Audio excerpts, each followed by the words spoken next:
Olá, sejam bem-vindos ao terceiro episódio do podcast da revista Motociclismo.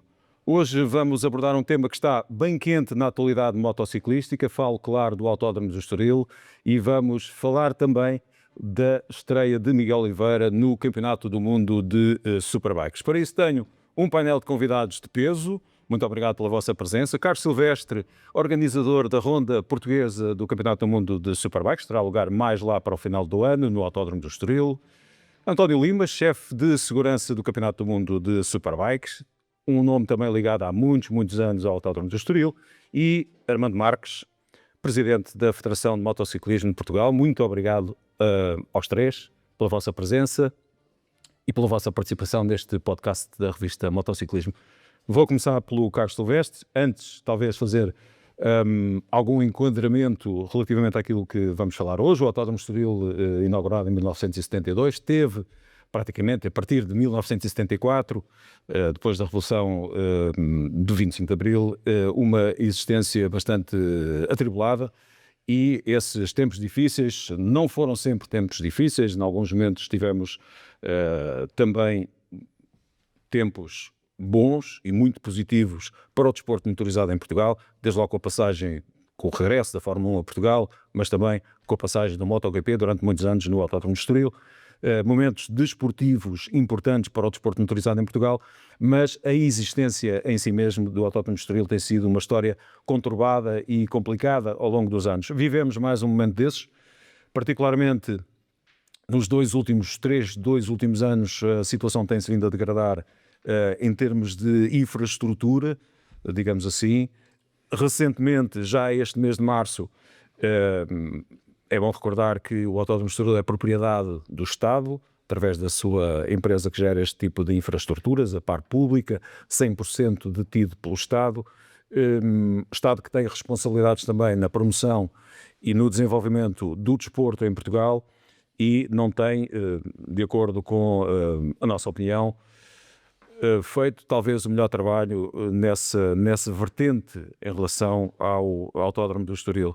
Já dizia eu, neste mês de março, depois talvez de uma, não sei se a expressão será mais adequada, mas uma espécie de murro na mesa por parte da Câmara Municipal de Cascais, Par Pública, através do Circuito do Estoril, emitiu um comunicado dizendo que iria então abrir ao público, ou iria lançar uma consulta ao mercado para implementação de um modelo de concessão. Naturalmente haverá interessados, mas este é o enquadramento para um problema que tem várias vertentes e que poderemos abordar também de vários ângulos. Vou começar precisamente por si, Carlos, organizador da ronda do Campeonato do Mundo de Superbikes em Portugal, e a questão que se levantou até mediaticamente a partir das notícias mais recentes, devido às fracas condições da infraestrutura neste momento, tem a ver precisamente com a possibilidade de termos ou não termos a prova do Mundial de Superbike no Autódromo de Estoril em 2026. A prova está ou não está em risco? Queria começar por agradecer o convite e cumprimentar outros convidados, e falar também, é para isso que eu cá estou, do Campeonato do Mundo de Superbikes, que, contrariamente ao que foi dito, eu sou organizador da prova do Estoril. Exatamente. E gostava de falar do circuito e de manifestar a minha preocupação até na continuidade do mesmo, uma vez que eu e todos os outros promotores que por ali passam têm tido enormes dificuldades em obter informações, até a nível de custos do próprio circuito. Não se consegue saber. Eu posso dizer que até à data ainda não tenho informação dos custos do circuito para a realização da prova, que vai ser em outubro, o que me deixa manifestamente preocupado, mas também a inoperância de toda uma administração que não faz uma obra.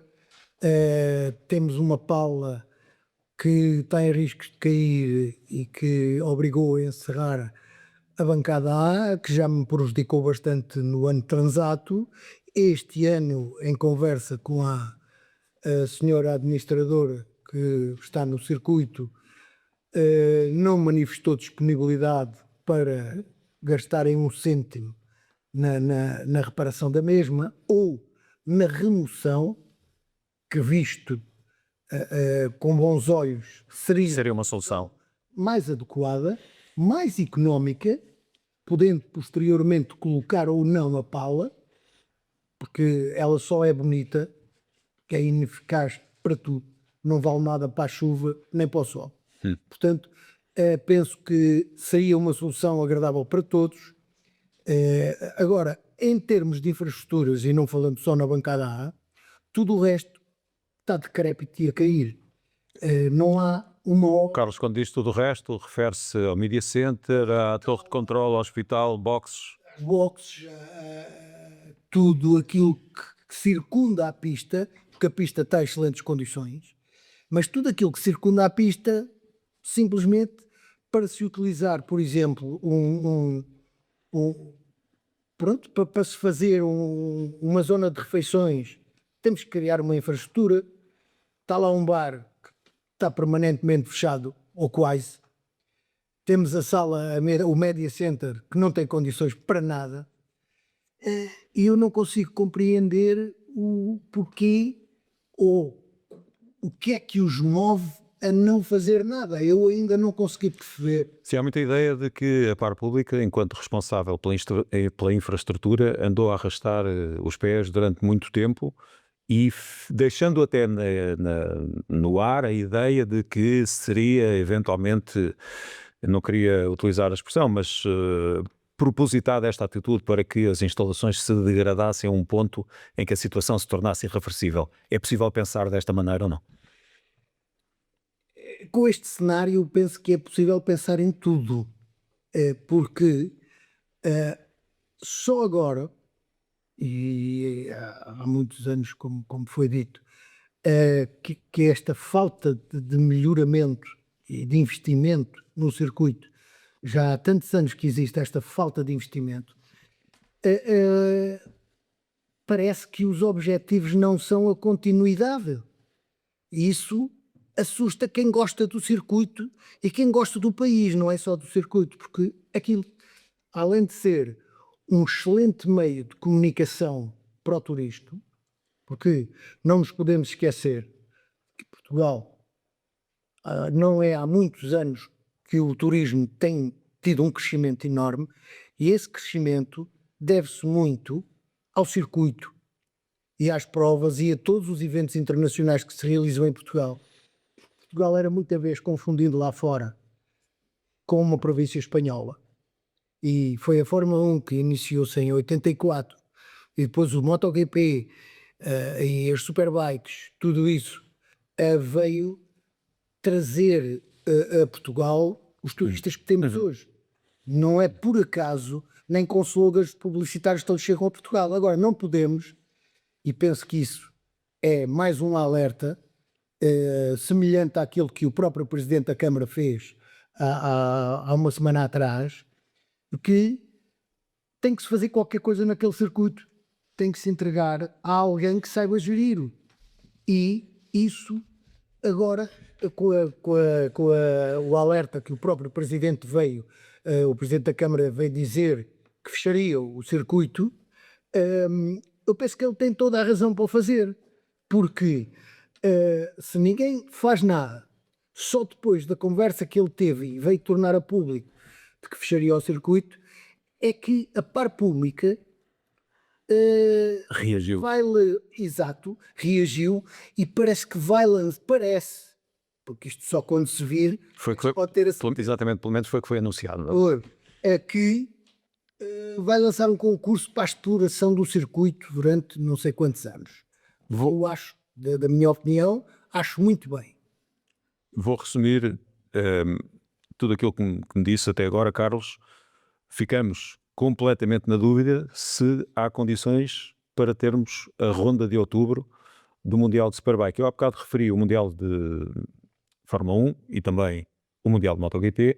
Esqueci-me de dizer, e eu acho que é importante não esquecermos estes aspectos estes marcos históricos também, que o Autódromo de Estoril fez parte do calendário de provas da primeira edição do Campeonato do Mundo de Superbike em 1988. Foi a 7ª de 9 rondas. Curiosamente, com um senhor chamado David Tardosi a vencer a primeira manga. Esta consulta ao mercado, anunciada pelo Circuito de Estoril para a implementação de um modelo de concessão, é algo para, vamos utilizar a expressão, calar Nuno Piteira Lopes e a Câmara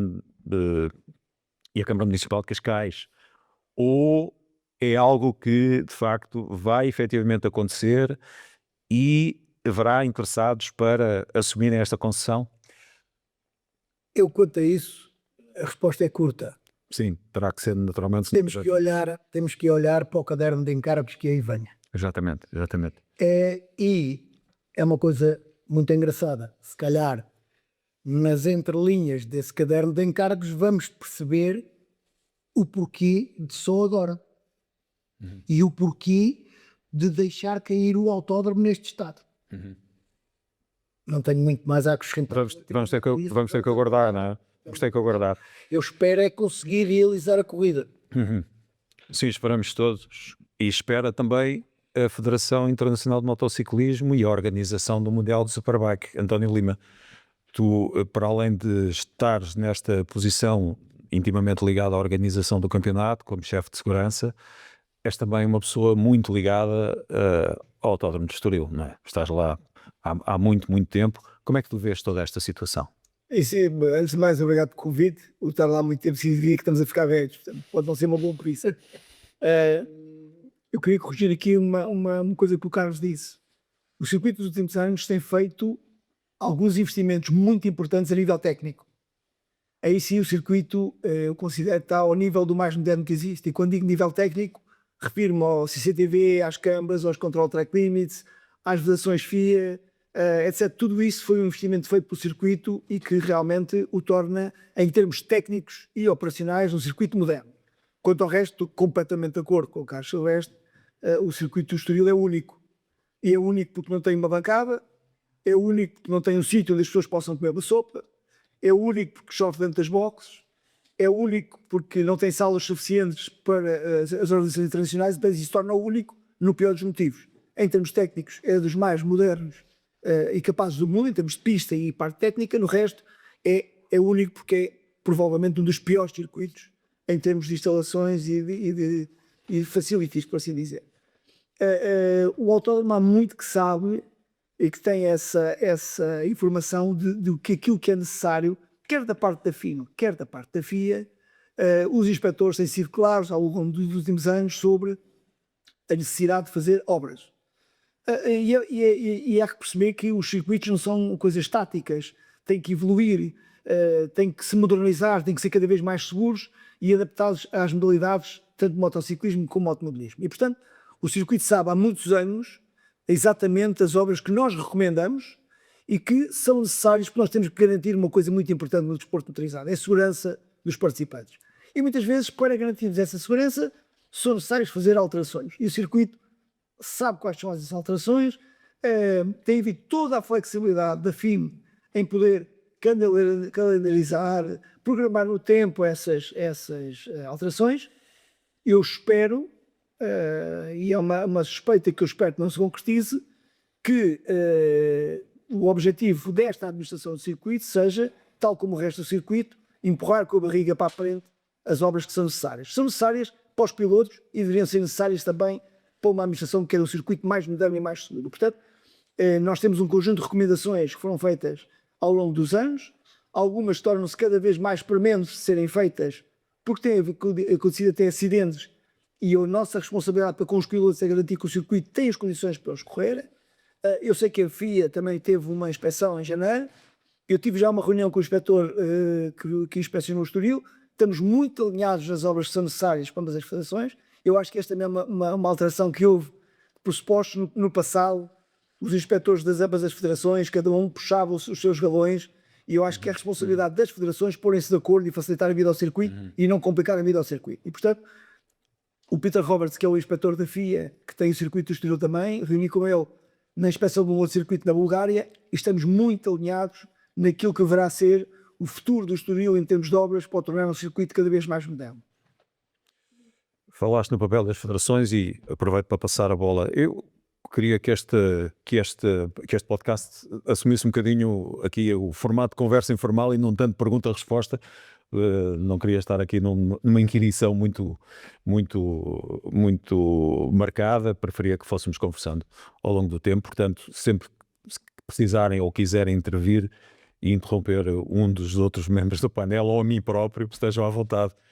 Armando Marques, papel das federações e a ligação das federações com o Autódromo do Estoril. Como eu dizia na minha introdução, aquela infraestrutura é fundamental para o desenvolvimento de um desporto, que é o motociclismo, e a Federação como responsável da promoção e do desenvolvimento desse desporto. Como é que vê tudo isto? Boa tarde. Com preocupação, provavelmente. Primeiro, sim. Boa tarde a todos e obrigado pelo convite. Respondendo diretamente à sua pergunta, é muita preocupação. E preocupação porquê? Porque é uma infraestrutura crucial para nós. Desporto. Temos duas só, para fim e ao cabo. No capítulo da velocidade só temos duas infraestruturas em Portugal, de maneira que limita imenso a nossa função, a nossa tarefa de promover o desporto. Temos essa delegação feita pelo Estado, a Federação tem essa obrigação de promover o desporto e no capítulo da velocidade estamos grandemente limitados. Quanto à situação atual do circuito, do Autódromo do Estoril, o que me apraz dizer tem muito a ver com uma gestão que vem de algumas décadas e que, conforme foi anunciado e conforme agora há um alinhamento entre a Câmara de Cascais e a parte pública de criticar décadas de má gestão do circuito, que fica mal. Fica mal a qualquer uma dessas organizações neste momento estar a criticar gestões passadas. Quando conseguiram ao longo destes anos ter 13 MotoGPs, não se pode esquecer. Tivemos MotoGP de 2000 a 2012, foram 13 eventos, 13 edições. Tivemos o Mundial de Superbikes, repetidamente também nos últimos anos. Portanto, fica mal. Inclusive no ano da pandemia, onde foi complicado organizar provas e houve essa disponibilidade. Exatamente. E estamos também a esquecer do campeonato Júnior, que vem ininterruptamente sendo realizado no Estoril. De maneira que fica mal esta série de críticas de má gestão. Quanto à realidade atual, preocupa-me, neste momento, preocupa a Federação a questão da bancada A, porque é uma má imagem que nós estamos do país, de fazer um Mundial Superbikes com uma bancada tapada com uma lona. Isso é uma questão de imagem que é má. E outra questão que nos preocupa é que a parte pública sabe desde abril de 2025 que a bancada A tinha problemas graves. Isso foi em abril, após o relatório do ISQ. Estamos em março de 2026. Quase um ano após e nada foi feito. Não há um estudo que nós saibamos, não há nada feito para corrigir essa grave anomalia que existe. Por outro lado, também nos afigura agora que a parte pública não tem vocação para gerir o que é que seja, muito mesmo nesta área. As outras empresas que estão tuteladas pela parte pública, todas elas têm um gestor próprio. Criticamos muito a TAP. A TAP tem o gestor próprio, não é para o público que está a gerir a TAP. O Hospital da Cruz Vermelha é da parte pública, não é para o público que está a gerir o hospital. A grande lacuna que se passa é nisto, é que a parte pública nunca foi capaz de entender o negócio e entender que esse negócio tem que ter um gestor próprio. Não é isto tudo, este conjunto todo que nos preocupa bastante. Eu gostaria de Sim, Carlos, força. dar aqui um ponto muito interessante, que é quando se fala da interdição de uso da bancada A em abril do ano passado. Isto é assustador. O porquê só em abril do ano passado se ter feito esta vestoria, e isto sei eu e mais pessoas que têm conhecimento e que lidavam todos os dias com a administração anterior, porque é bom que se diga que a administração mudou em abril do ano passado e foi esta nova administração que fez esta vestoria, mas há 7 anos, 8 já, portanto, 7 anos antes desta vestoria ser feita, 7 anos antes, a senhora Ana da Câmara, que era quem lá estava, andava constantemente a solicitar à par pública que se vestoriasse essa bancada. E porque é que nunca foi feito? Agora foi feito e parece que propositadamente para encerrar. É a imagem que deixa. Carlos, eu aproveitava isso que você acabou de dizer e o que o Armando também referiu para perguntar aqui ao António que repercussões ou que consequências é que isto teve no seio da FIM e no seio do grupo organizador do Campeonato do Mundo Superbike, termos de passar pela vergonha no ano passado de termos realizado a corrida com a bancada A interditada. Isto tem impacto no dia-a-dia da organização do campeonato? Eles começam a olhar de lado? Tem impacto, quer no Campeonato do Mundo Superbike, quer na imagem do Tem tudo o resto, internacional. claro. É como disse lá fora, perguntar se o circuito já fechou. E infelizmente é a ideia que passa. Eu acredito que os gestores da parte pública que neste momento têm a tutela do autódromo são gestores brigantes. Mas eu acho que as pessoas têm que ser medidas E porquê é que diz isso? pelos resultados. Porque só pode ser um gestor público que é nomeado, deve ser o melhor. E portanto acredito que esta administração é brilhante. Agora temos que olhar para os resultados. E os resultados práticos e objetivos é que temos o pior calendário desportivo dos últimos 20 anos, temos o pior nível de ocupação dos últimos anos. Nós, enquanto organização, já cancelámos mais de 60 dias de atividade este ano. Motor Clube de Estoril. Norte do Clube de Estoril, eventos internacionais, a Pós-Brasil, a Ultimate Cup, a Fórmula 4 de Espanha. Disseste 62 eventos. 62 dias de evento. 62 dias de Até eventos. agora, Sim. até agora. Mas acredito que esta administração, que veio com esta nova tabela comercial e com esta nova visão, vai ter um grande sucesso no futuro. Até agora foi um desastre, mas acredito que no futuro vai ser brilhante. Sim, Armando, sim. Essa é a questão de que a par pública não é vocacionada para gerir Precisamente. este tipo de estruturamento. Tem que ser nomeada alguém, enquanto não for dada a exploração do espaço, tem que ser nomeada alguém dentro da par pública para a gestão deste tipo de infraestrutura. Não ponho em causa a competência da administração da par pública. Seguramente são competentes. Agora, não têm conhecimento. Não estando dentro do tema. Exatamente. É esta questão. Eu não sou muito a favor da teoria da conspiração, não sou.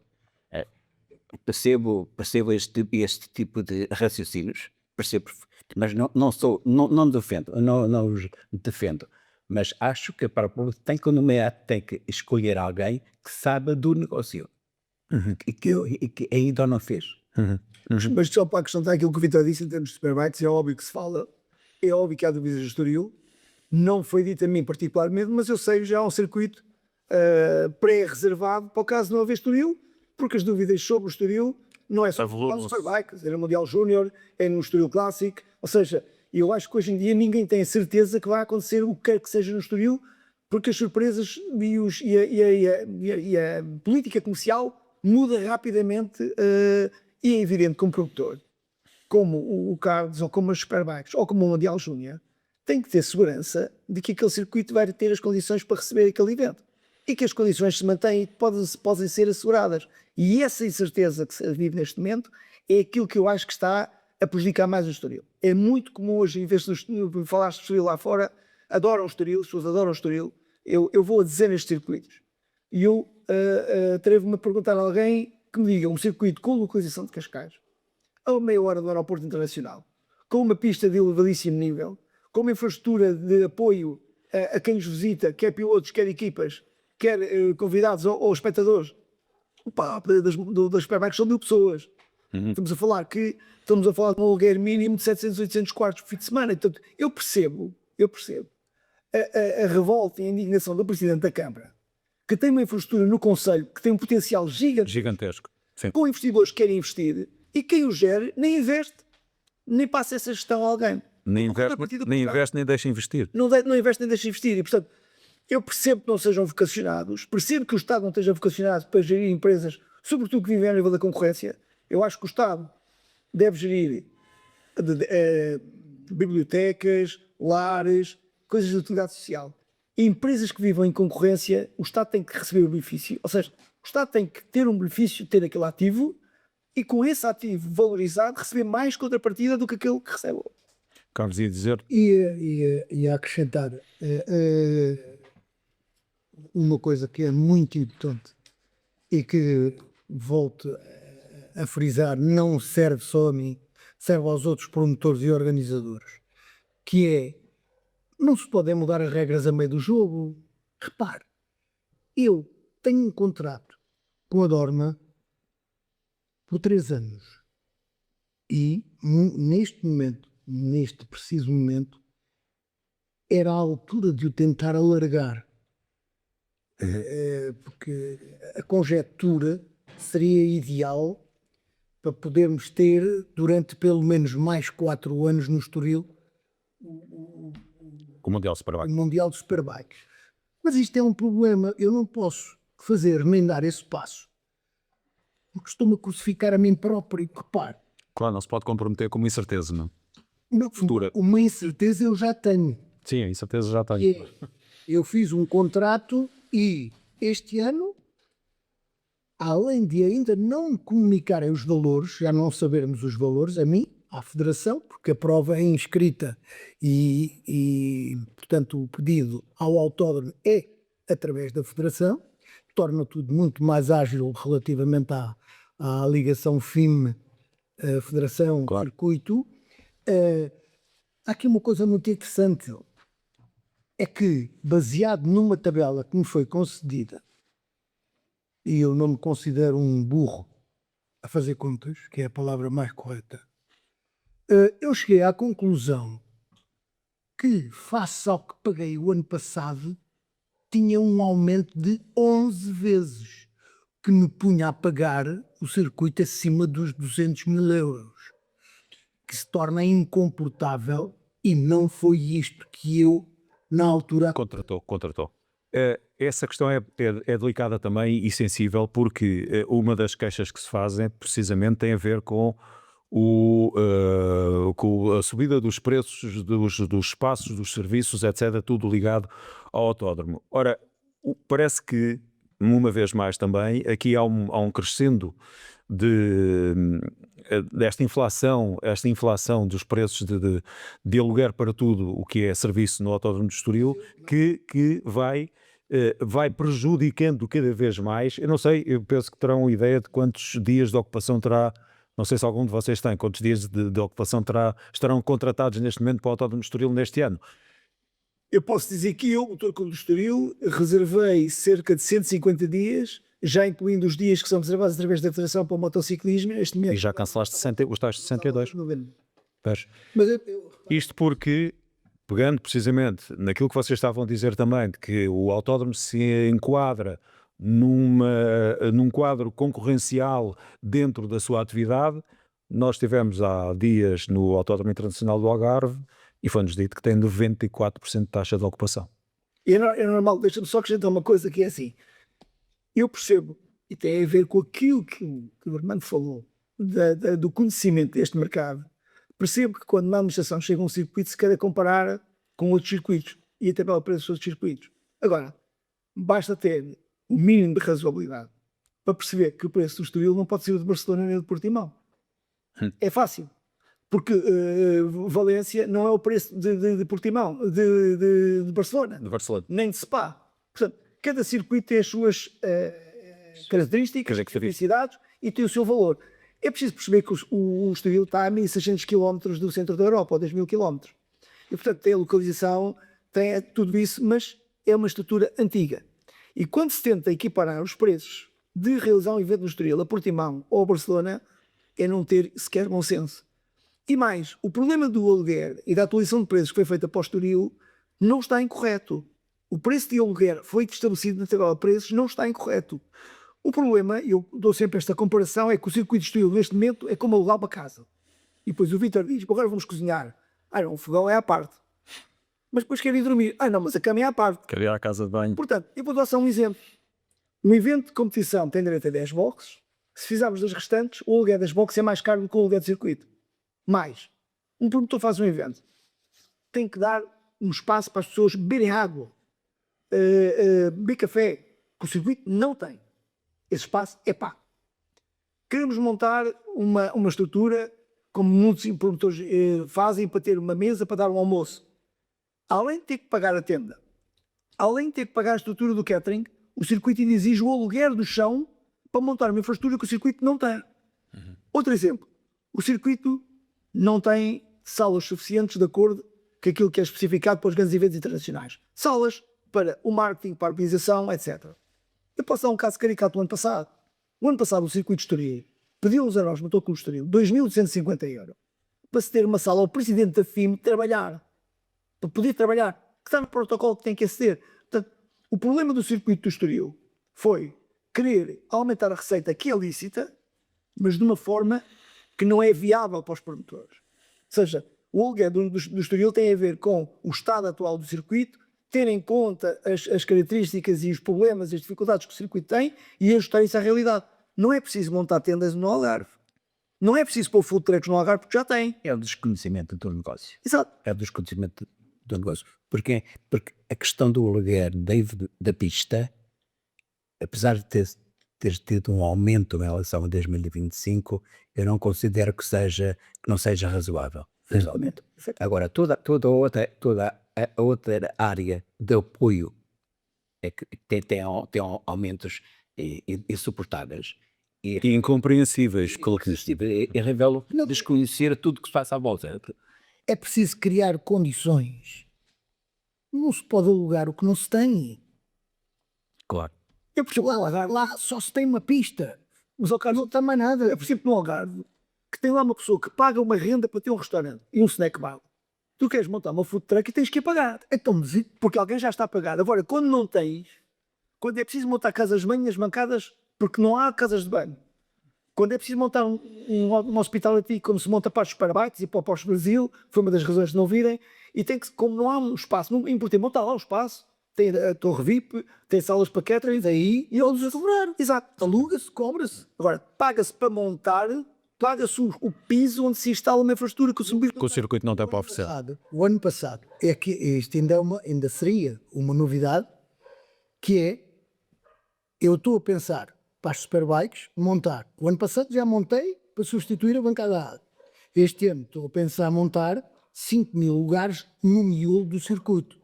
O ano passado tive 1.000, este ano estava a pensar 5.000.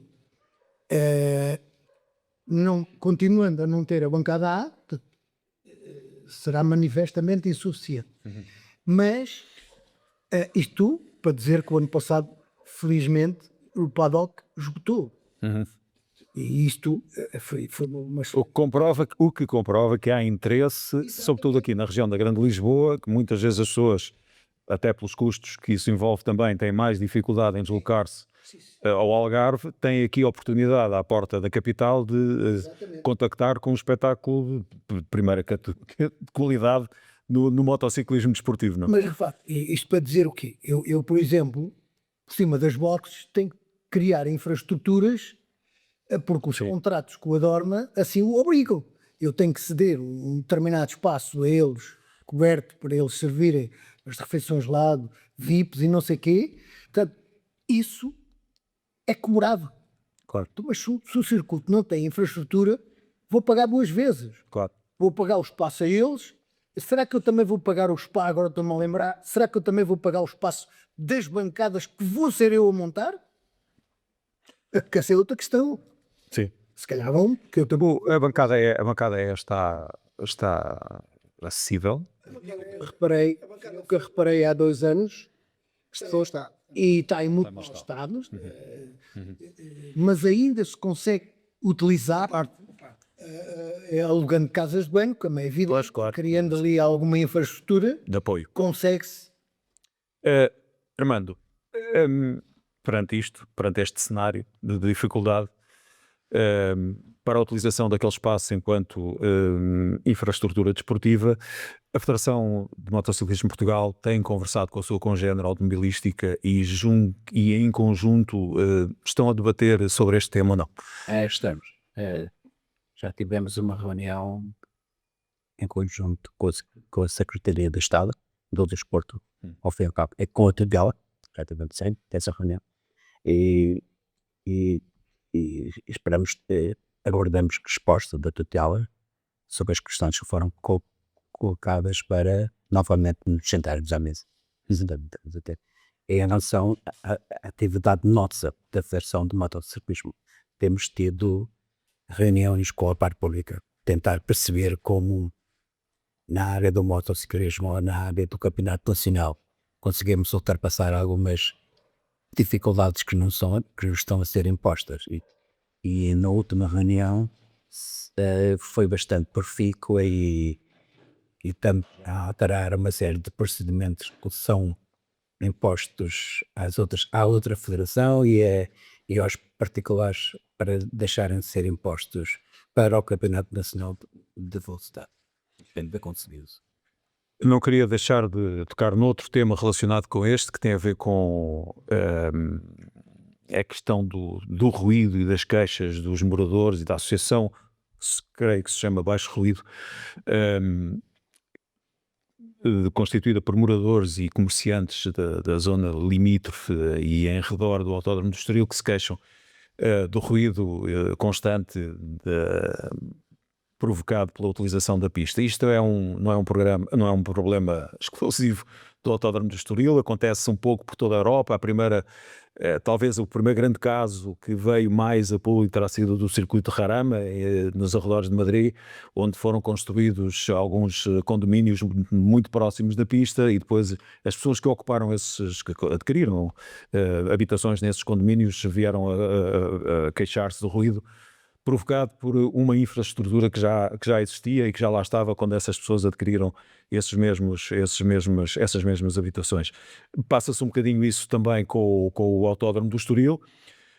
A solução, e houve aliás uma decisão judicial, foi a de se montarem as tais famosas barreiras de ruído para minorar o problema. As queixas continuam a existir, ao que parece, mas sabemos que houve um cuidado nos últimos anos de reduzir, sobretudo por parte dos promotores e dos organizadores, de reduzir bastante a pegada de ruído do Autódromo de Estoril nos últimos anos, mas esta questão das barreiras acho que se mantém, até porque esteve também como foi um pouco aquilo que levou o Nuno Piteiro Lopes a dizer que provavelmente iria ter que interditar a instalação, porque continuavam a haver queixas e os responsáveis, as pessoas, as administrações que se comprometeram com a instalação dessas barreiras não o estavam a fazer.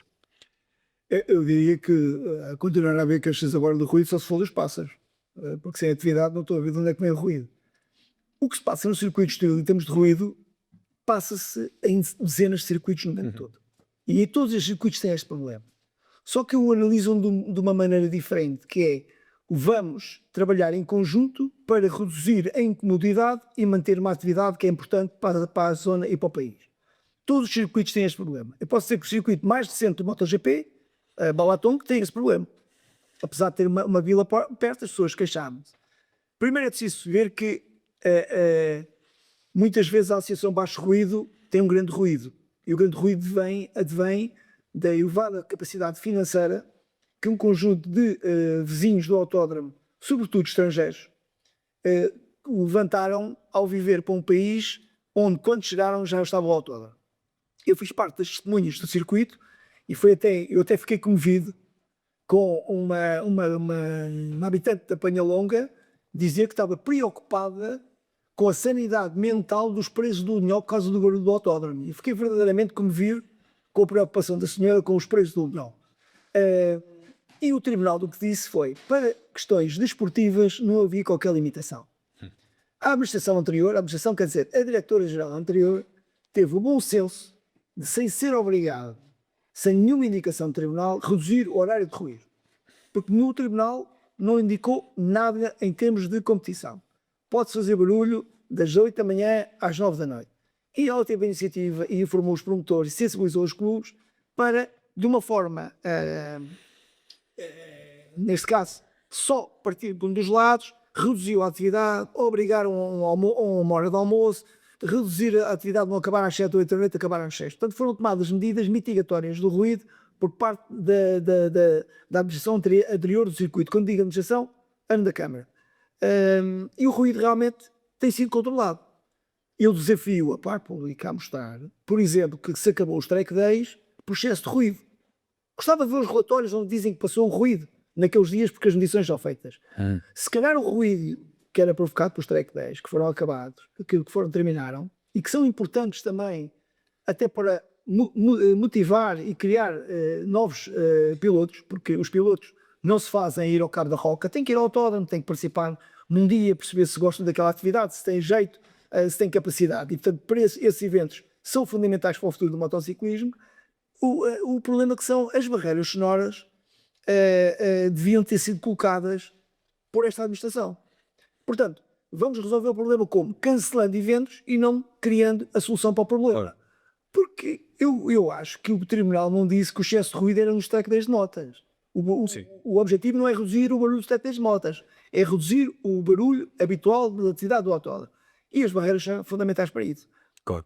Como é que se faz em muitos outros países? É um modelo diferente, onde são colocados um conjunto de microfones, quer no circuito, quer no receptor.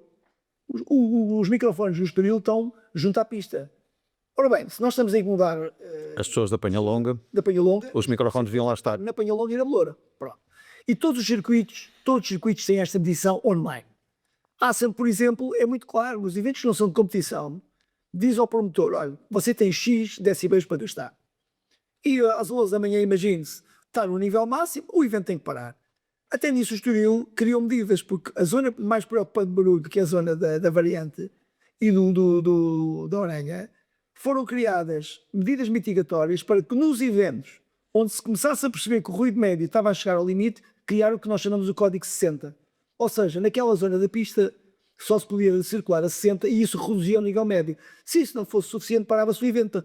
Tudo isso foi previsto. Tudo isso foi previsto. Agora, para reduzir o ruído, tem-se baixado, quer ao nível da FIM, está-se a baixar a emissão de ruído em todas as modalidades. É um processo muito caro e, na minha opinião, pouco justificado os milhões que se investem para baixar 1 ou 2 decibéis. Agora, tem que se criar medidas passivas de ruído e as barreiras são fundamentais. Portanto, eu percebo que se quer reduzir o ruído, o tribunal disse duas coisas: reduzir o ruído e criar as barreiras. A administração da parte pública entendeu que só uma delas é que era necessário e, por isso, vamos baixar o número de eventos para reduzir o ruído. O elefante na sala, no meio desta discussão toda, é o potencial valor daqueles terrenos para o imobiliário. Aí a falta de confiança que, de uma maneira geral, neste caso a comunidade motociclística, tem numa administração pública para gerir a instalação em função dos interesses da modalidade e dos cidadãos que querem praticar essa modalidade e não tanto nos interesses de potenciais lobbies. Esta é um bocadinho a tal teoria da conspiração, mas há aqui... É só teoria da conspiração? Não há comunicação. Estas teorias surgem. Não, isto é tudo por falta de comunicação. E de transparência. Conhecendo o que conheço, e conheço, acho que razoavelmente bem, o Presidente da Câmara de Cascais, eu diria que é praticamente impossível, enquanto o Nuno Piteira Lopes for Presidente da Câmara de Cascais, Fazer ali outra coisa que não seja o autódromo. do que conheço, não tem hipótese. Ele, na apresentação dos eventos da Câmara, comprometeu-se em público a isso, onde estavam vários jornalistas e muitas entidades. Ele comprometeu-se a que não há alterações de plano diretor para o circuito. E é isso que a população espera dele. Eu acho que ele não vai ser lá. Sim, sem dúvida. Sim. Muito bem, meus senhores. Podíamos continuar aqui a aprofundar um bocadinho mais este tema do Autódromo de Estoril, que tem, de facto, um historial imenso e esta questão caiu na atualidade porque, de facto, há eventos a acontecer, há campeonatos para se realizarem, há essa ronda do Campeonato do Mundo de Superbike que, de momento, tem um grande ponto de interrogação em cima, mas vamos ter que avançar, o nosso tempo está quase a acabar, eu não queria deixar de terminar esta edição, este episódio. Sim, força. Há outro evento internacional antes do Mundial de Superbike que poderá estar em risco, que é o Mundial Júnior. Sim. Mês 6, em junho. É antes do Mundial de Superbikes. Em todas as edições anteriores houve um apoio do circuito que entendeu que isto era um evento importante para Portugal, um evento de promoção para jovens pilotos, entendeu que deveria fazer parte da solução e colaborar apoiando a realização desse evento, e a postura neste momento da parte pública é completamente diferente. É um evento como outro qualquer, é comercial, é cobrar, não há nenhum apoio. Portanto, esta insensibilidade total para este tipo de desporto mostra bem aquilo que o Armando acabou por dizer, que não é uma administração que conheça em detalhe e perceba este negócio e perceba que a realização do Mundial Júnior é uma promoção para Portugal, é um incentivo a esta modalidade. Eu sei que a parte pública não tem nenhuma responsabilidade na promoção do desporto, mas a parte pública pertence ao Estado português, que tutela o desporto em Portugal e que assegurou essa obrigação à Federação. Desculpa, Carlos, desculpa. Mas é também eu estar de costas voltadas para tudo o que está a acontecer neste momento em Portugal, que é o turismo desportivo. Nós temos todas as entidades de turismo a apoiar os eventos internacionais que ocorrem nas suas zonas. Temos o turismo do centro, com todas as câmaras a apoiar o Mundial Motocross em Águeda. Temos o turismo do Alentejo a apoiar os 6 dias, que vão acontecer em outubro, no seu final. E aqui na nossa zona estamos a esquecer isto tudo. Armando, atenção, isso não é propriamente verdade. Ainda bem, então. O Campeonato do Mundo de Superbikes tem uma grande ajuda do turismo de Cascais. Ainda bem, então. Tem-se a acontecer. Se acontecer, tem que acontecer. Se acontecer. Mas tem tido. Sim. E, portanto, para este ano está tudo perfeitamente assegurado. E nesse seguimento eu também gostaria de dizer algo mais. Atenção, do turismo de Portugal, isso já não se verifica tanto. Temos, de facto, alguma ajuda. Já manifestei vontade de que eles nos ajudassem mais, porque, de facto, o evento é muito importante. E estes eventos não conseguem viver só de bilheteira, e com 23% de imposto sobre os bilhetes, então, ainda menos. Isto é, se calhar, uma chamada de atenção para o Estado português. E falando em Estado português, eu gostava de falar de um assunto que é muito importante, que é, eu tive uma reunião com o Sr. Secretário de Estado de Turismo e ele, antes ainda de ter sido apresentado a público a vinda da Fórmula 1 Para Portimão, para o próximo ano. Sim, eu quero aqui dizer que foi-me dito a mim, pelo próprio Secretário de Estado, o Dr. Pedro Machado, que assim que o Estoril tenha condições, a Fórmula 1 também irá para o Estoril. Muito bem. Inclusivamente a partir de 2028. Portanto, é muito triste o que se está a passar. Tudo isto. E que o Governo não olhe para isto, porque isto é importante que o Governo olhe. Sim, eu creio que o assunto está a tornar... Está a ter um... Cascais apoia também outro grande evento. É importante ser o Estoril Clássico. Sim. A Câmara de Cascais dá também um apoio ao Mundial Júnior, só que é um apoio muito pequeno que não permite garantir o evento, mas o Estoril Cascais apoia 2 grandes eventos, que é o Mundial de Superbikes e o Estoril Clássico. Sim, mas é que é preciso frisar aqui que estes eventos não servem só para o Estoril. Claro. Os turistas não vêm só ao Estoril, vão a Portugal inteiro. Hoje há turismo em todos os cantos. Muito bem, meus senhores, mesmo para acabar, não podíamos deixar aqui a nota de estreia do Miguel Oliveira no Campeonato do Mundo de Superbike. As coisas em Phillip Island não correram muito bem, ou não correram como ele esperaria e gostaria que tivessem corrido. Ainda assim não correram muito mal e deixaram boas notas para aquilo que poderá ser uma temporada interessante para o nosso mais alto representante no motociclismo de velocidade. António, tu estiveste lá. Tenho necessariamente que pedir a tua opinião sobre esta estreia do Miguel Oliveira e sobre aquilo que prevês possa vir a ser o seu caminho nesta temporada de 2026. Para mim é sempre difícil falar de Miguel Oliveira. Pela razão pessoal. Claro, para todos nós é difícil e ao mesmo tempo é muito bom falar sobre ele, porque ele continua em atividade, continua em grande plano. E portanto, Phillip Island, senti o Miguel mais leve, senti o Miguel mais descontraído. Como tu disseste, não correu bem, um problema técnico durante a Superpole afastou e partiu do último lugar, portanto teve que palmilhar muito terreno e palmilhou. Teve um azar na Superpole Race com a peseira da moto que partiu no dia anterior, eles não verificaram. Está numa equipa muito profissional. Phillip Island não é um bom sítio para avaliar as condições da BMW do Miguel, porque é tipicamente um circuito onde a Ducati é muito forte. O facto do Miguel muitas vezes pensa que um piloto de MotoGP que traz uns cavalos a mais, mas não, os pilotos que lá estão são muito bons, são muito fortes.